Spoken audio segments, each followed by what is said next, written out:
Good afternoon. Thank you all for joining us today. It looks like we are live on Facebook. Secretary Stewart, without further ado, we have some updates on public schools. Okay. Thank you, and thank you to everyone for joining today. We're excited to follow up on the governor's announcement earlier today with some updates regarding the expansion of in-person learning eligibility for our pre-K-12 public schools here in New Mexico. So we have a lot of information to provide in addition to both the options for those expansion and some of the data around where we are. So I'm going to share my screen and get us started to talk a little bit about some of the rationale, and then I'll turn it over to Dr. Scrace, who will take us through some of the data that outlines our current situation.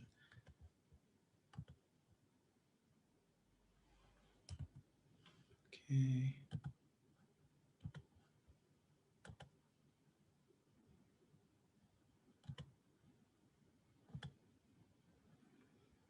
Okay, so hopefully you're able to see this okay. So we're here today to give an update on in-person learning options for public school students in New Mexico.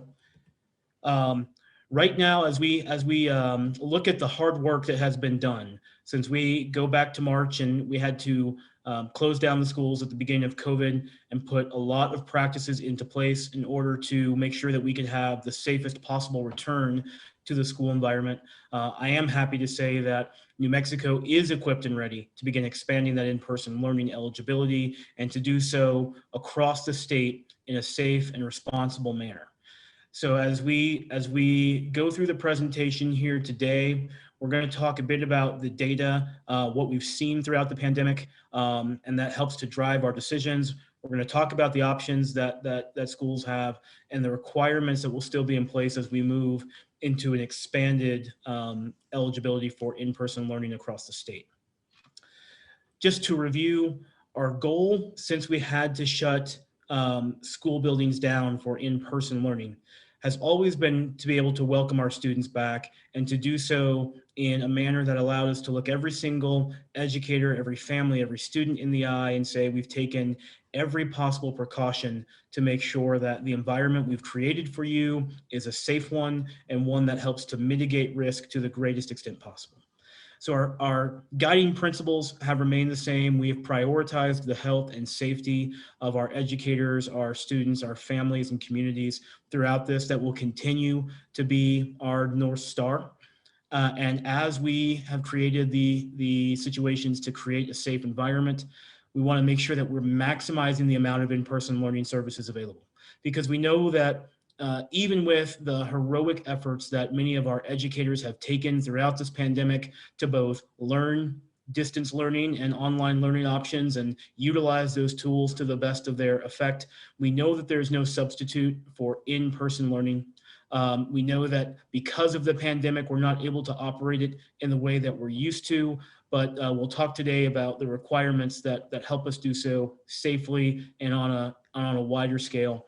And then finally, making sure that we are making these decisions based on what the science and the data are telling us about how best to navigate this tension between maximizing in-person learning and keeping all of our students, our educators, our staff members safe in the process. The road to get here has been a long one that has required a number of very critical systems and structures to be put into place that we never would have envisioned having to do just 1 year ago. So since we had to shut the schools down in March, we have worked with our school leaders, our district leaders, charter school leaders across the state, teachers, principals, union members, staff workers, frontline staff, to create the safest possible set of conditions to return, which includes implementing COVID-safe practices in every school setting, putting forward the most advanced indoor air quality standards in the nation, procuring and distributing millions of masks and other PPE out to schools, standing up and participating in a rapid response reporting system and creating the data processes and structures so we could monitor what was happening and respond on a rapid basis. Establishing and monitoring our watch list so that we could make sure that we were able to very quickly respond to any outbreaks that we would see in a school setting, providing free COVID-19 testing across the state, and coordinating a vaccine rollout that continues to provide more and more New Mexicans with vaccines every day. So we will talk a little bit about the data that's been driving this decision, what we've seen over the past number of months, and what helps us give confidence about where we're going with this. And with that, I'll turn it over to Dr. Scrace, who can help walk us through it. Thank you so much, Ryan. Secretary Stewart, it's always great for us to be able to work together. I've really enjoyed the work we've done monitoring and the literature together and the schools. And so I'm going to just talk a little bit today about what the science is showing us and kind of end by answering the obvious first question, well, why are we doing this now when we didn't do it before? So I'm not going to go through these slides in great detail, but the medical literature has been accumulating back in March, April, May, June, even through the summer. We had very little to give us guidance one way or another about the safety of reopening schools. If you remember in the summer, we thought initially kids could not transmit the disease. The literature has shown that they do pretty much the same as adults. We were nervous about the burden of disease, coronavirus in kids, and the data has been very, very reassuring. There are some serious complications of coronavirus for both children and adults, but children have much, much milder disease. And so this slide is an example of just the fact that they followed folks in England for 6 weeks during the summer, and basically the risk of infection in those schools was quite low. They found the same thing that we've been saying all along, that the risk of infection in the schools is reflective of the risk of infection in the community. So high case rates in communities can reflect higher risk, but so that was confirmed.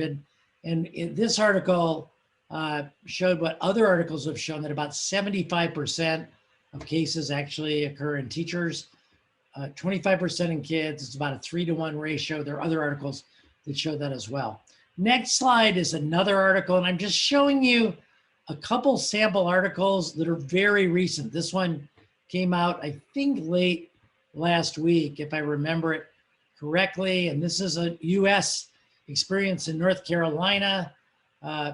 They had 56 of almost 50% of their school districts joined a collaborative to really implement public health measures to try to make school more successful. Those schools opened up for in-person instruction.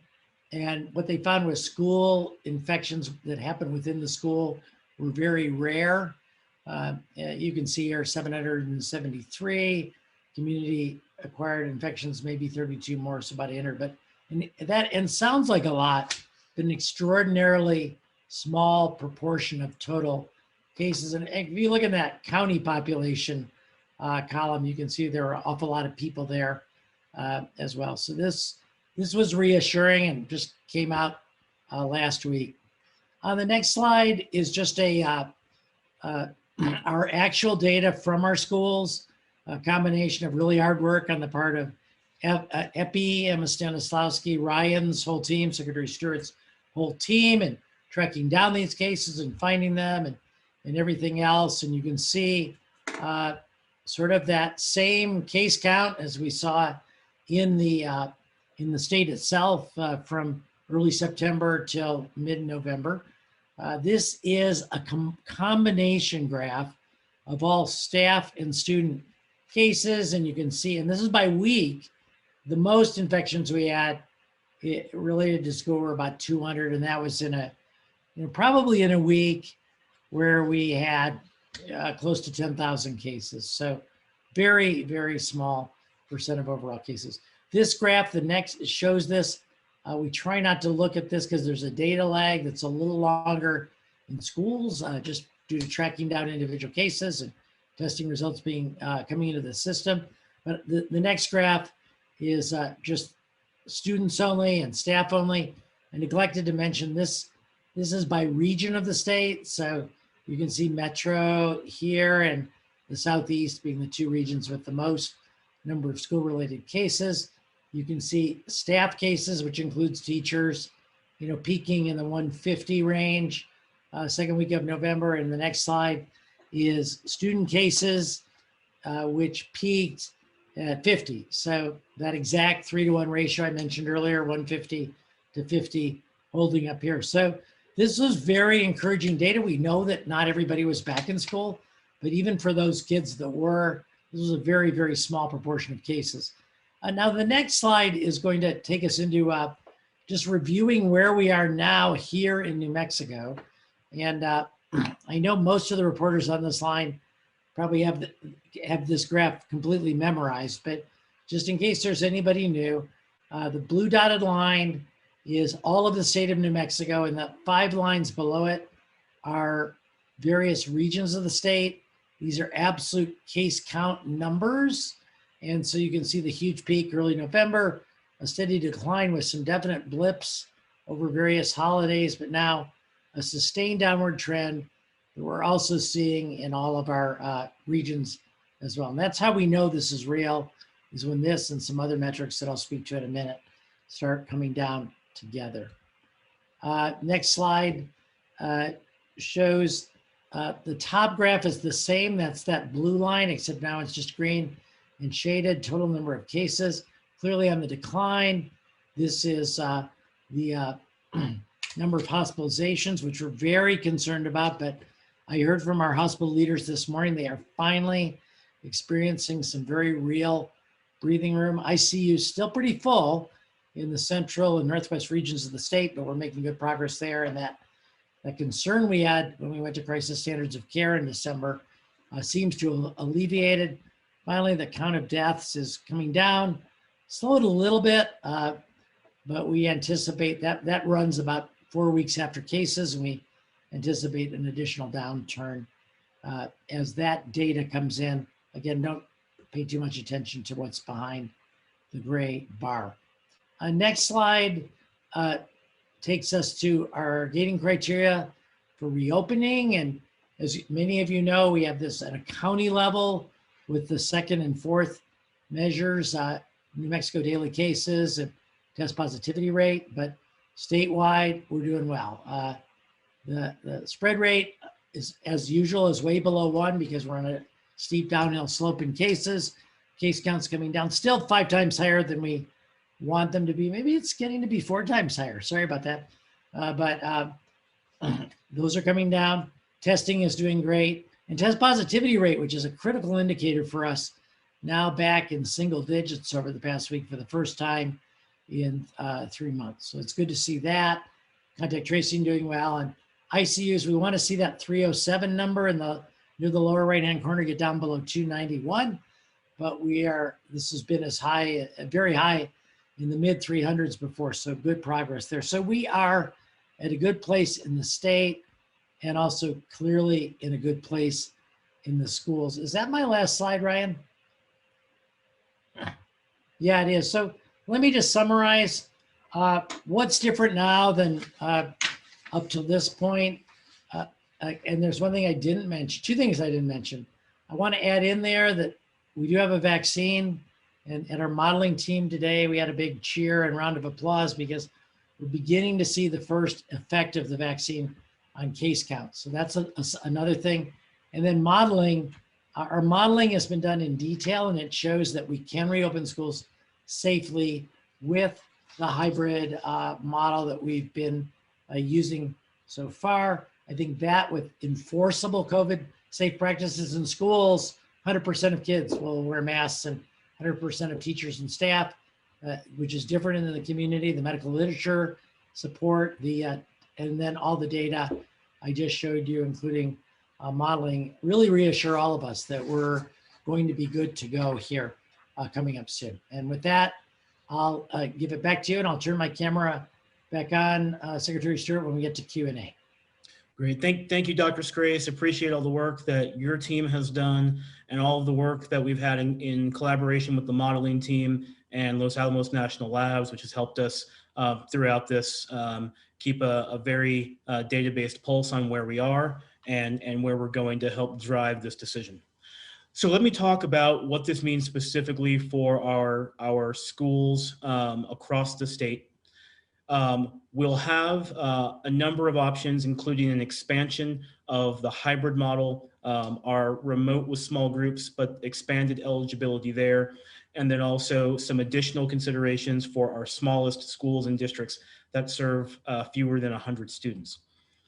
So to start off with our hybrid model, we will have all schools, elementary through secondary, in all counties that will be eligible to bring students back in the hybrid model.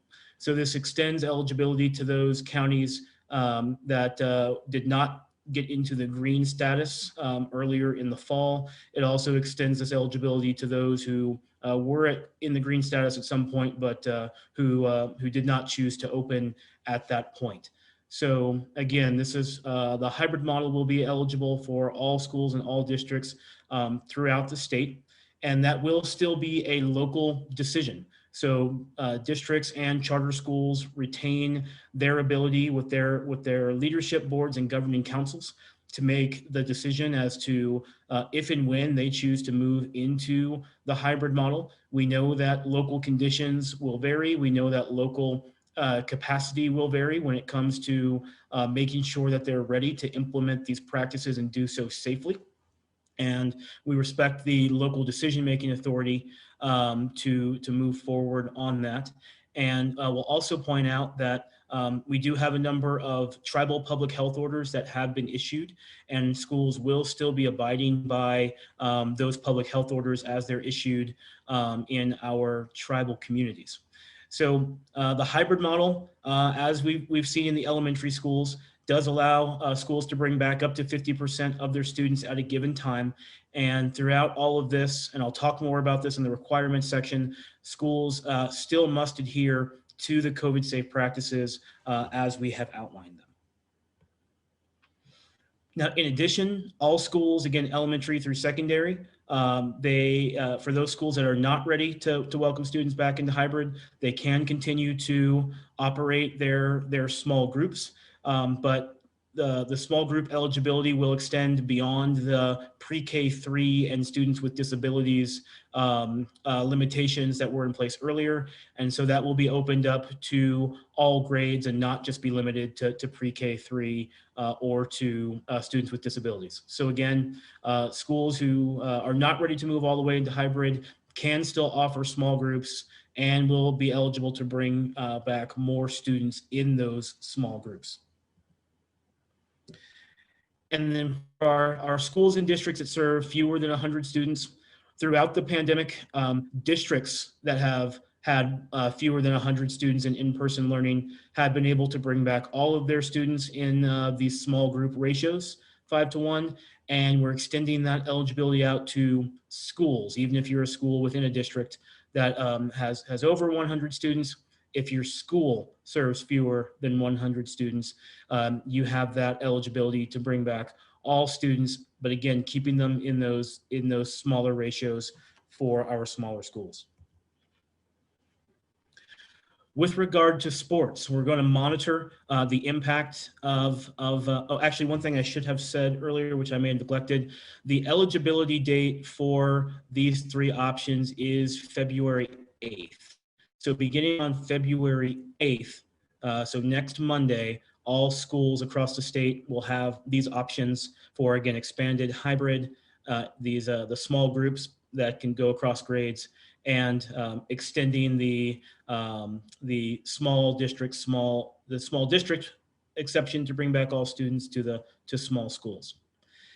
We're going to monitor the impact of this for these first 2 weeks, and in collaboration with our partners at the Department of Health and the medical advisory team, as we make the determination that this expansion is working and that we're not seeing an increase in the spread of COVID due to the work that we're doing. NMAA sanctioned activities may begin on February 22nd, and we'll continue working with the New Mexico Activities Association to work through those details. One important consideration that I want to make here is we, as a state, believe that we need to prioritize getting students back into the classroom before we're prioritizing sports and other extracurricular activities. So the eligibility for sports will wait until a school or district has moved to expand the eligibility for their in-person learning.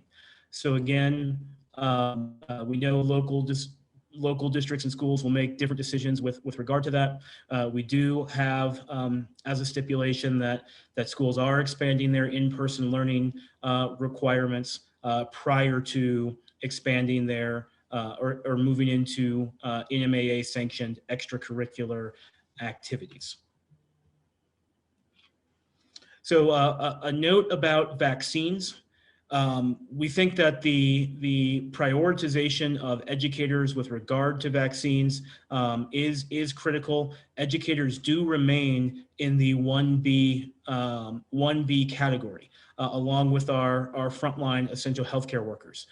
Right now, our Department of Health is prioritizing getting individuals 75 years and older vaccinated. So all educators and school staff who are 75 years and older, you will be eligible to get your first vaccine prior to the return on February 8th.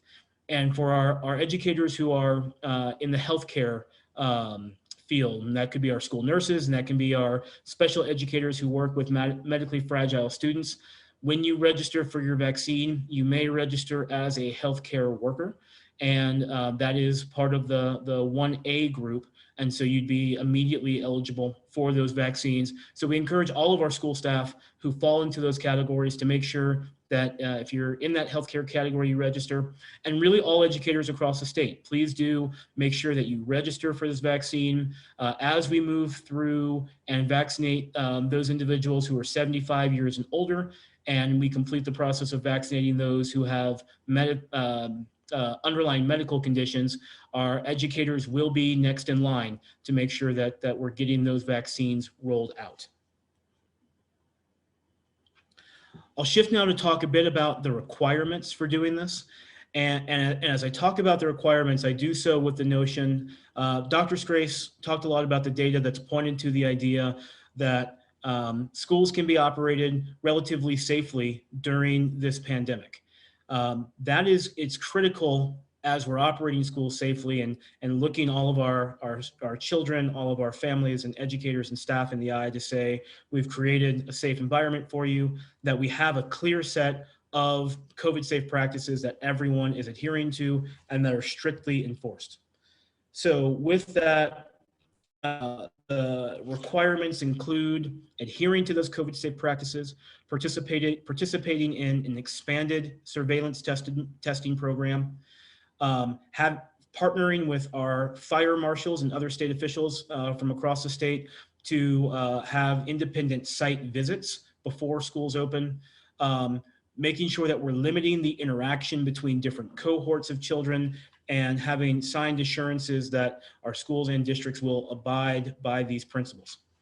So first of all, our COVID safe practices, which have been a key for New Mexico schools to keep the rates of transmission very low throughout the pandemic, include making sure that everyone is wearing masks, all staff and all students, that we're maintaining 6 feet of social distancing, both in classrooms, congregate areas, and cafeterias, that at all times we have ample cleaning supplies and daily sanitization protocols in place, including in our high touch areas, our playgrounds and our buses, and also making sure that we have soap supplies in bathrooms and the running water, hand sanitizer with at least 60% available alcohol so that we can promote strong cleaning, hygiene, and hand washing practices. In addition to that, having emergency plans in place to make sure that we can, again, maintain 6 feet of social distancing.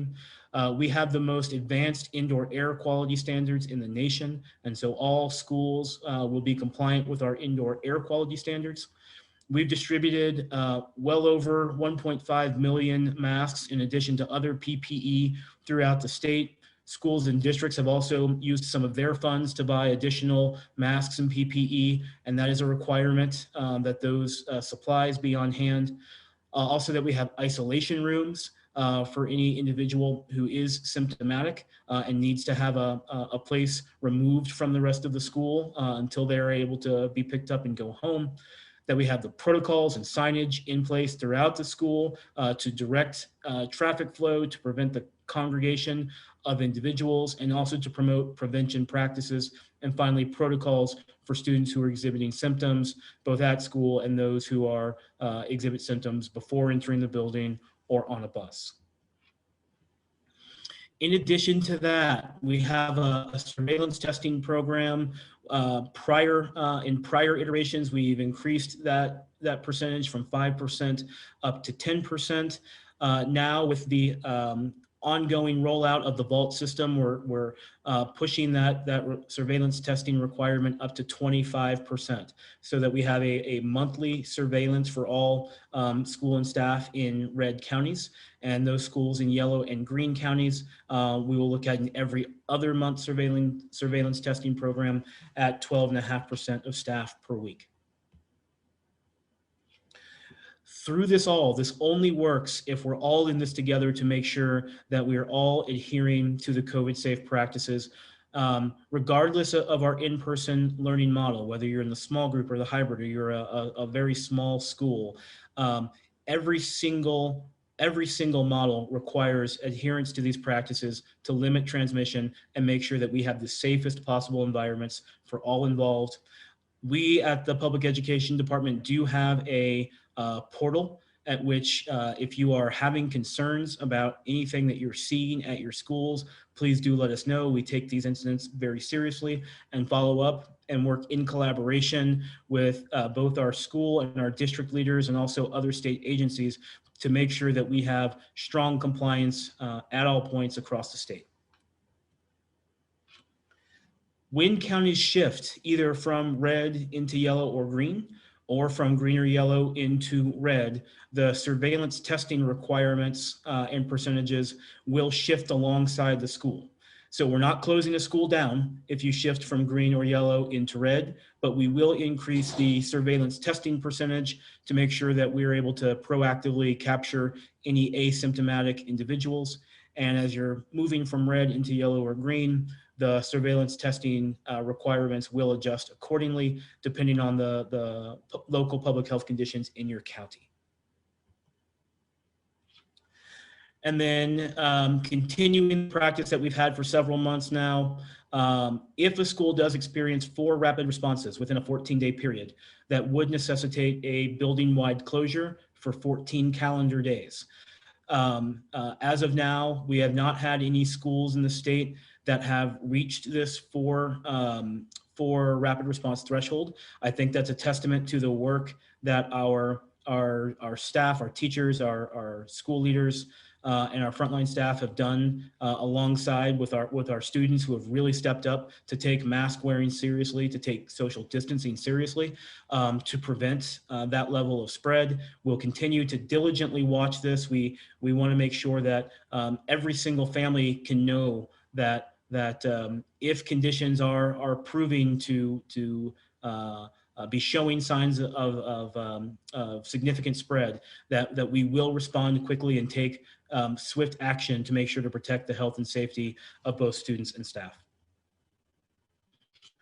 So let me just say in closing that this has been a long road, and we know that it has not been easy to adjust to many of the restrictions that we've had to put in place because of the pandemic. We see this as an important first step in getting more students back into schools, bringing our middle school and our high school students back into schools, and expanding that eligibility for this model into counties that have not yet been in the green zone. This is a first step. It's not a last step, and it requires our ongoing diligence to make sure it works. I want to say an incredible thank you to every single teacher and instructional assistant and food service worker and custodian and principal and charter school leader and superintendent and every stakeholder, counselors, our social workers, our partners at other state agencies who have stepped up to make sure that we take every possible resource and can mobilize the entire apparatus of the state to be able to support our students and our families through what has easily been the most difficult time that we've ever had to deal with in education. You've learned new skills. You have deployed them in record time. Students, you have shifted into new ways of learning and doing and being, and you have stayed distant from your peers, even when that's incredibly hard. We hope that this offers some reprieve. We know that it's still not the normal that we're getting closer and closer to, but it's a critical first step. And so thank you all for the efforts that you made.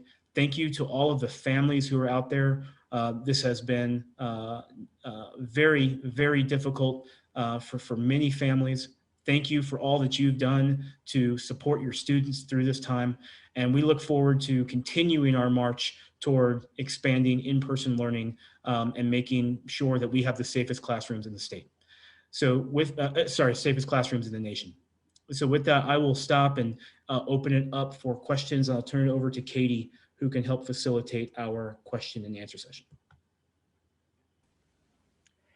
Thank you very much, Secretary Stewart and Dr. Scrace. We'll begin with Patrick Hayes from KOB4. Go ahead, Patrick.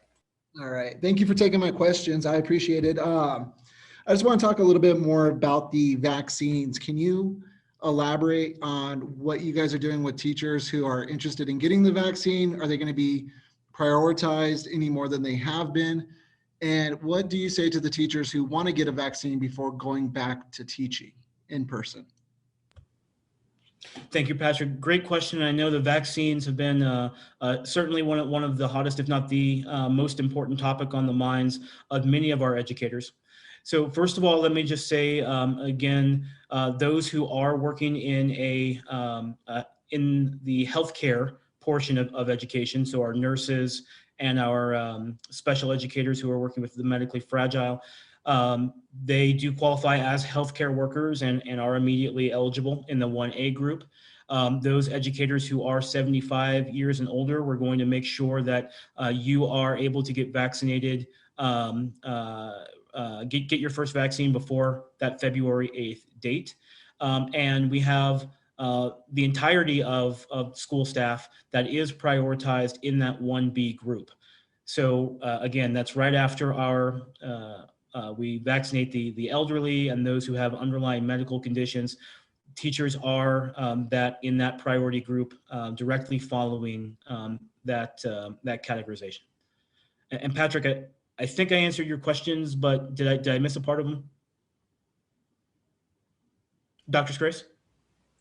Yeah, I was just going to add, and people forget this, that pre-existing conditions and risk factors for COVID are fairly prevalent in our population. So, for example, the CDC did a study based on 2018 data that showed that 50% of Americans, 49.9, I think, to be exact, had one of those risk conditions. So that would mean that a teacher is a representative sample that half of them would be currently eligible to receive the vaccine in the way it's being given with 75 and older, and then of course the 16 and older with risk factors. So just a reminder that most of us are in more than one group. Some of us are in many groups, and everyone has permission and is encouraged to move to the highest priority group they can. And thank you, Dr. Scrace. And one additional thing I would just add to that as well is that these are local decisions that have to be made with regard to districts and charter schools about when they choose to go back. We know that there are very different sentiments about this in different communities, and we respect the fact that different districts and different schools might make different decisions about when they go back with vaccines in mind as part of that discussion in collaboration with school staff. Thank you both. Up next, we have Joy Wang with KOB. Go ahead, Joy. Hi, thanks for taking this question. I was wondering, since the announcement earlier today from the governor, we have reached out to a number of school districts, and we were wondering if we could get some more information on the education department and the communication with these school districts. I understand it'll be up to specific districts. They have about 2 weeks to get ready, but I think there is some frustration in terms of not knowing that this, would have happened, this announcement would have happened, and preparing for it ahead of time, before we started asking all of these questions. So yes, in general, the question is just mostly about school districts and the communication from PED and those districts to prepare for something like this. Thanks, Joy. We have a weekly call with our superintendents and charter leaders throughout the state. So for the last several weeks, we have let our charter school leaders and our district leaders know that we did anticipate that we would be able to offer an expansion of in-person learning eligibility and encourage them to prepare for that possibility in the near future. It was not until we had the final approval that we wanted to make sure that and final agreement and consensus on the data and could explain all of the details on that we were ready to make the official announcement with dates related to that. But I think it certainly has been a conversation that we've been having in our weekly calls for the last several weeks to signal that this was coming. I think you've heard similar sentiments from the governor as well in her press conferences that we did see that the data was pointing us in the direction of being able to make this announcement. And then similar to what I said before, it is a local school and district decision when they choose to make this move. So nobody is being rushed or forced into this decision early. It is up to them as to when they feel that they've met the requirements and are ready to move into this model. Thank you, Secretary Stewart. Next, we have Annalisa Pardo with KRQE. Go ahead, Annalisa. Hi, thanks for taking my question. First off, I know this is a new announcement, but I'm just curious, so far, have you heard from any districts who have decided already and have communicated that with you that no, we aren't going to move into hybrid, we'd rather stay remote? And if so, how many, if you have a number of districts who are communicating that, the decision to stay remote? Thanks for the question, Annalisa. We have done some informal surveying of districts to try to get a sense, mainly for the purposes of helping us plan to know where to put resources for site visits and other elements. And so we certainly have heard from a few districts who, at least as of now, are contemplating staying in remote for the first semester. I don't have an exact number for you, but off the top of my head, my recollection is it was less than 5. But again, we'd have to look back at I'd have to look back at the exact submissions that were submitted to give you a firm number on that. Thank you, Dr. Stewart. Next, we'll go to Julia Goldberg, Santa Fe reporter. Go ahead, Julia. Thank you very much. Thank you, Drs. Grace and Stewart. Dr. Stewart, I'm curious how many educators and school staff in New Mexico are 75 years and older, and moreover, how they're going to be vaccinated. It was my understanding, based on what we heard yesterday, that there's 700 to 800,000 people currently eligible to receive the vaccine. There's 25 to 30,000 doses available each week, and that the system, the registration system, chooses people at random. So I'm curious how that is going to work. And then when you say that all the other teachers will be eligible after that in in the latter part of phase 1B, my reading of that is that educators and school staff are eligible if they are engaged in in-person learning, at least within the plan, that's what that says. So does that mean that schools that don't reopen, those teachers will then will not be eligible? Oh, and then Dr. Sprace, as long as you're on this call, we haven't received hospitalization numbers for 2 days because there's been a disruption in the reporting system. I don't know if that's still happening, but if you actually had a number to share, that would be great. Thank you so much. Thank you, Julia, and I'll try to remember all the questions, but you can prompt me if I forget one. So your first question, I believe, was how many educators do we have that are 75 years and older? I don't have that number offhand. I'll have to follow back up with you to get you a specific number there. I believe your next question was how will they be vaccinated? So we're working with our Department of Health, and also we'll be working with HR managers across the state to make sure we have accurate lists of those individuals. And so we can prioritize them in the registration system and make sure that they are eligible to get their vaccines. And then I believe your next question was with regard to if teachers are not in person, are they still eligible? If teachers are not providing in-person services, are they still eligible to get the vaccine? I think certainly we want to, prioritize those who are providing in-person services. I would need to double check on the exact language as to how that is stated in our current guidelines with the Department of Health. So let me see if I can get you that information and confirm that with you. And then I think your next question was for Dr. Scrace. Yeah, thanks, Julia. Good question. We spent a good amount of time this morning at our operations team going over actually 2 meetings, the data reporting. I think the number I have for today is 561.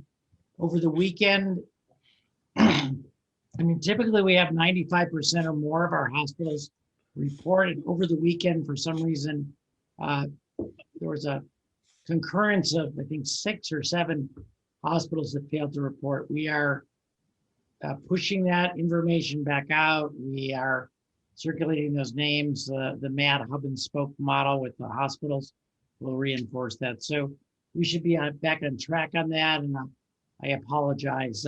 When we've seen the non-reporting, it has tended to be on the weekends. And I'm hoping that the number I just gave you, 561, is good news, and that it's a significant decrease, and it's also borne out by comments from the from our our hospital leaders today in Albuquerque. So by tomorrow, I think we'll have that sorted out. Word is going out today about the importance of keeping up that reporting. What we mainly do, the DOH, is add up all the numbers that hospitals report to us. And I know you didn't ask it, but you asked how many teachers were over 75. I alluded to the chronic conditions, but there was an article in Health Affairs this summer Alex reminded me about that showed that about 42% of teachers nationwide have one condition that would put them at higher risk for a more serious illness with COVID. So that's that data point. So they could be vaccinated now. Thank you, Dr. Scrace. Next, we'll go to Chris McKee with KRQE. Go ahead, Chris. All right, thanks a lot. I have 2 questions. One of them related to the pandemic EBT food benefits. I understand perhaps there's like an extension of those going on. I just wanted to see if I could get an update on that. Second question, what is the deal with the indoor air quality standards? I know it's been mentioned several times that we have some of the best in the nation, but I was curious if you could kind of break down what does that actually mean to have the best indoor air quality standards? Does that mean HEPA filters all over the place? Does that mean air purifiers in each classroom? Can you give me an idea of what that means, and maybe if there are any investments that have been made going into now this big hybrid push? Thanks. Thanks for those questions. When it comes to the pandemic EBT program, we are in another round in collaboration with the Human Services Department and getting more pandemic EBT funds that are slated to go out across the state in an upcoming round.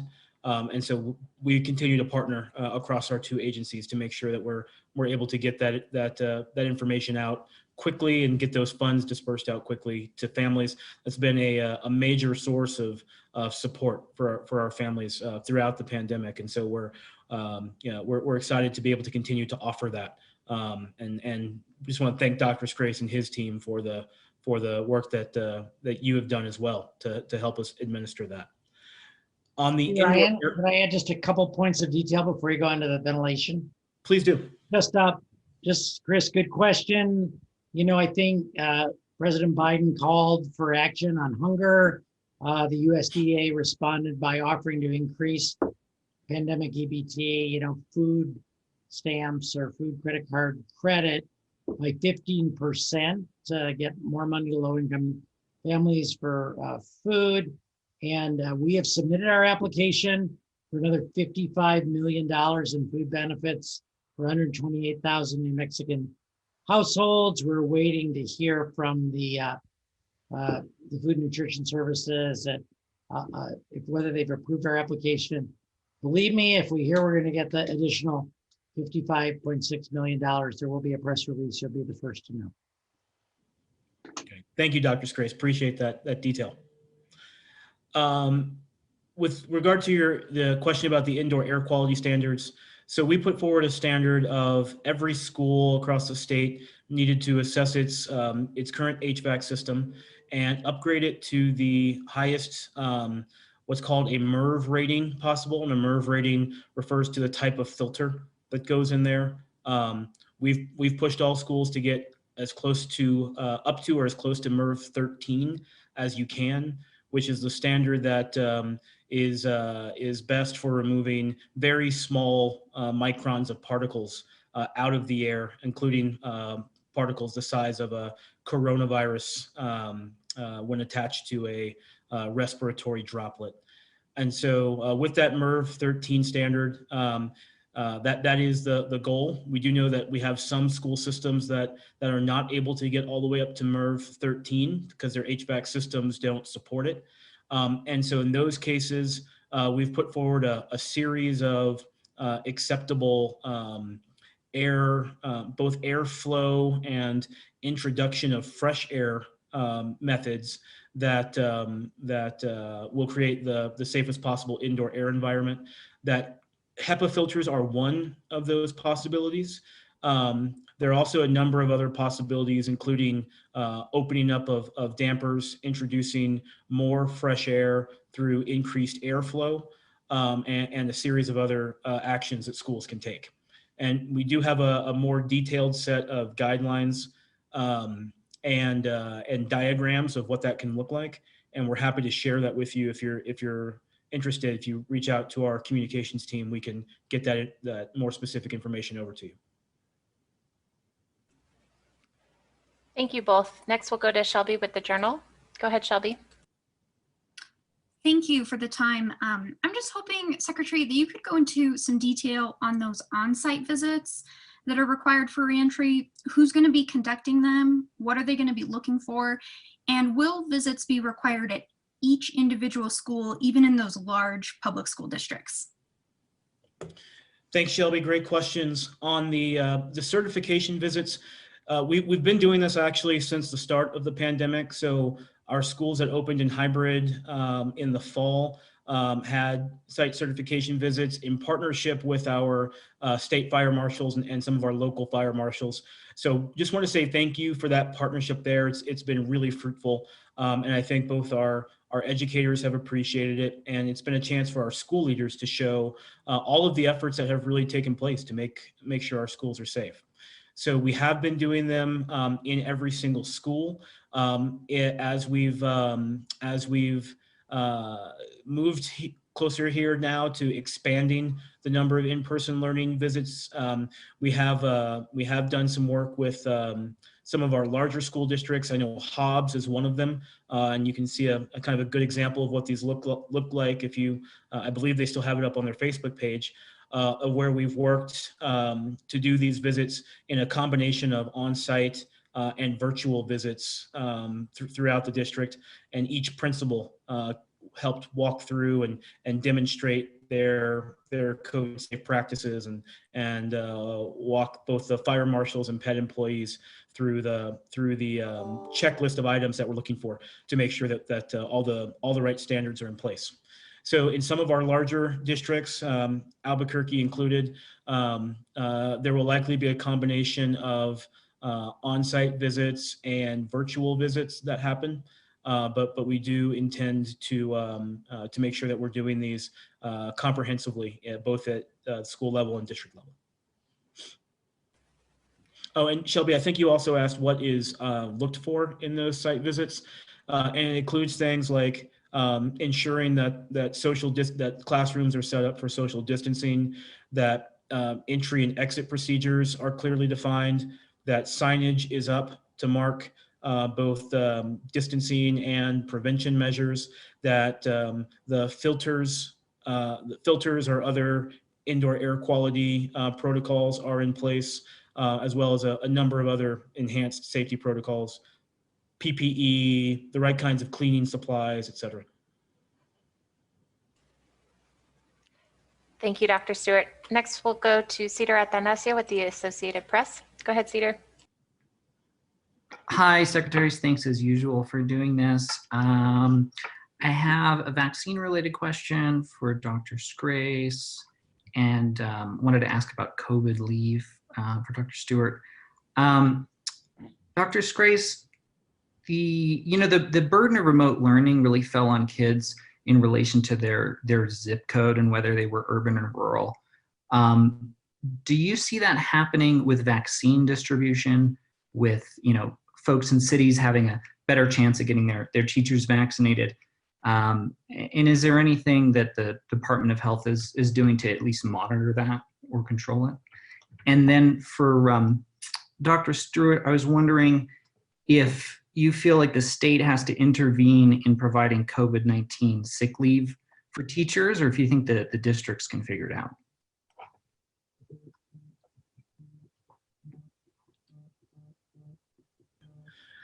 So I'll take the sick leave question first, and then I'll let Dr. Scrace weigh in on the question that you asked. And so when it comes to sick leave, we've been working with the infusion of the new federal funds that we have. One of the things that we want to accomplish is trying to make sure that our educators and our school staff who are coming back, who are reentering the classroom, reentering the building, have the supports in place that they need to feel assured that they will be taken care of during this time. So it's something that we've been exploring with our HR managers across the state about what those possibilities might look like, and what the experience has been so far for educators, how many have had to take additional sick leave, and what those policies have been. It's varied across the state, but I think what we want to accomplish at the end of the day is being able to make a meaningful difference with the funds that we do have at the state level to be able to address that. So we are taking that on as a responsibility at the state level to figure out what we can do there. And so it remains an ongoing and urgent piece of work to be able to have some answers to that question. So yes, we do anticipate that we will, as a state, be able to do something with regard to COVID-19 sick leave for staff. And Dr. Scrace, did you want to jump in on your question? Yeah, thank you very much. On the vaccine question, another good question. First, I neglected to say earlier, but New Mexico is doing really, really well on getting this vaccine into people's arms. We have, as of the data that was out on the website this morning, vaccinating 95% of individuals, and I think that puts us number 3 after Alaska, which surprised me, and then West Virginia. And so we're doing a great job getting it out. I actually think that there is not a bias that would make rural counties less likely to get vaccine. And in fact, when we first send the vaccine out, particularly the Pfizer comes in lots of 975. So when the dashboard gets up and running fully, I think we'll all have more access to county level data. we need to divide it by the population in the county. But the answer to the question is, I think the answer is no. And the algorithm that was originally set up, that's being refined, is pretty population based.